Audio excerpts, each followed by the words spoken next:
Gonna make a short video today.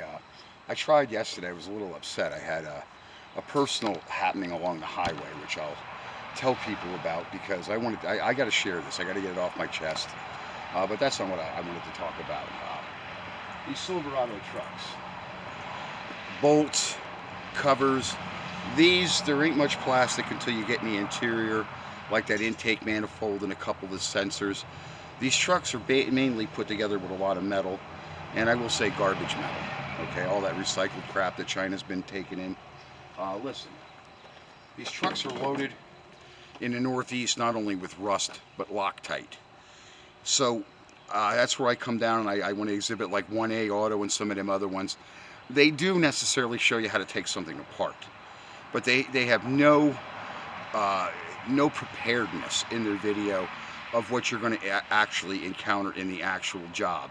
See, that's what I'm saying. Sometimes in the YouTube world, there's the truth world where I live in, and then there's that world, well, it works like this, but not exactly. So let me make it perfectly clear that young fella, I'm going to sit and rest against my bumper.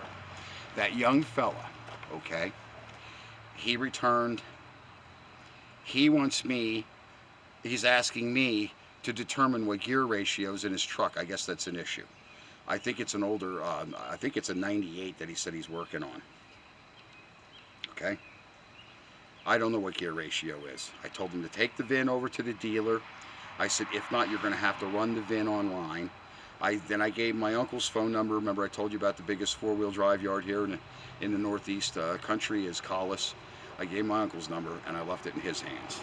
And I washed my hands of it because the kid's upset. He made a mistake. And I did grab him by the arm before he left and I explained to him we all make these mistakes when we're young. I said, but you won't repeat that mistake. And then I gave him the formula. I wrote down exactly. I soaked the bolts. I have one of those ticklers. He's going to go over. I guess his mom's going to give him money at 30 years old too. But his mom's going to give him money to get, you know, a rust tickler, a rust descaler. I recommend the one from. I don't like it all that much, but it works. The one from Eastwood Tools. It's what is it, Rockwood or something like that. I have a fondness for the pistol grip and stuff. It's a lot better than those pencil scalers, and they're real heavy. They wear your freaking arm out before you're done with the job. That pistol scaler's just right. Tomato steaks, by the way. I'm a tomato guy. And this year, my brown thumb turned green, and I attribute that to a lot of this cloud cover. The sun is not wilting these tomatoes and the plants and you know, just drying them out. Here, these are like Legos. You can keep adding on to them, and they come with a whole lot of accessories. Now, this is more than one kit's worth because I used a lot of it. You can build tomato cages and stuff like that because these tomato plants, I've never had tomato plants that took off like that. But I am using turmeric, dish soap, Miracle Grow, phosphorus, a little bit of phosphorus. When I plant them, I put phosphorus in the soil and at the bottom of the plant, at the base of the roots, and on top. Okay, so what upset me yesterday, I made a cigarette run for a pack of cigarettes. And I need some bread rolls for my burgers. I'm gonna make burgers. I actually didn't even make the burgers last night. I was that upset at what I saw. I saw 3 cars sitting alongside the road, about 8 people and a motorcycle. And I saw a woman on her knees. Evidently somebody killed her dog. I think it was a boyfriend-girlfriend thing. There were no police there. I think somebody murdered the dog. The dog bed was there, the dog toys, the dog bowl, the whole 9 yards, and some garbage and trash. I didn't like seeing something like that. It really went through me. It really did. This area, it's wearing on me, and I'm not liking myself, just like I didn't like that video. Sometimes if you guys don't like me, it depends on the mood I'm in and the way I talk to people. Sometimes it's not necessarily the right way, but as I said, being a former flight wing commander, I'm just a no bullshit motherfucker. I hate to say that, but there's a couple other guys on YouTube like that, you know, where they present the situation, it is what it is.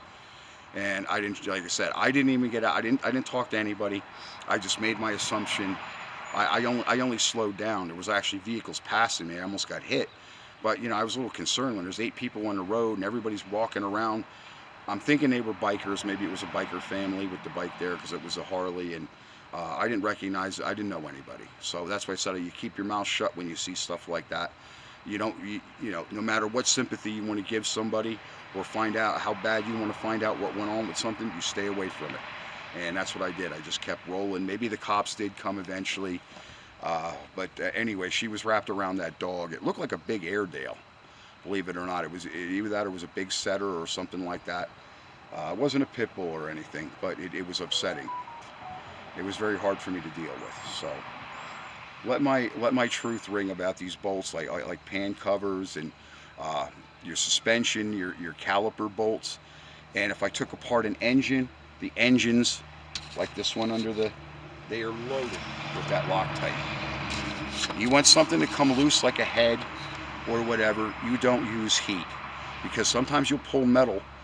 The old metal of yesterday is not the metal this stuff is made out of today. So if you want to start pulling metal and it's still got a lot of thread locker, I mean just a little bit of warmth. I use this type of torch for mainly for the covers and some other bolts. But if you get to like a head bolt, you're gonna waste that's why a lot of professional shops, you're getting valve guide seals whether you want it or not, and they're going to check the valve guides. I use a heavy torch, you know what I mean, a regular oxyacetylene, and I only heat the bolt a little bit and the head. I just warm it. I don't make anything glow. I just make sure that there's warmth. I go up and down the head, up and down the head. And again, that's why I replace valve springs when I do a valve job for somebody. The only time you're going to see the old valves on heads is when they came off of garbage, like a blown motor or a motor that's going to be rebuilt as a core or something, because they rethread all of those, and a lot of them get race bolts. They even get a different thread, a pitch, not a different thread, but a different pitch that they don't back out that easy. Because a lot of people, when they say I'm building a performance LS, and I ask them, what kind of what head bolts are you using? What do you mean, what head bolts? Or I'm using the old head bolts. Okay, don't do that stuff.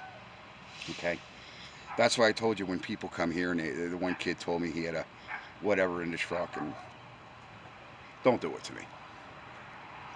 Loctite is on every new vehicle, and some places you can't use a torch. That's why you find bolts rounded off and stripped off. These manufacturers will think nothing of running a fucking wiring harness right over a bolt, and even you can't even get the ratchet or the socket in on it right. They'll just put a wiring harness or another plastic hose, and a lot of times you got to rip half the engine apart. If you're going to move that and do a professional job, a lot of times you got to take that harness off. You got to disconnect it, find out, and a lot of times you're taking the fender apart. You're taking other parts of the engine apart. It is a hassle, but that's the way you're going to get your bolts out without snapping bolts off or rounding them off. Because like I said, once they get any type of oxidation and rust on them, it's a two-way proposition. Okay, thank you for watching my videos, and sorry for me, but I had to get that ugly sight off my chest, because hopefully whoever did that to that dog, let's hope they get a day in hell. Maybe they'll meet me.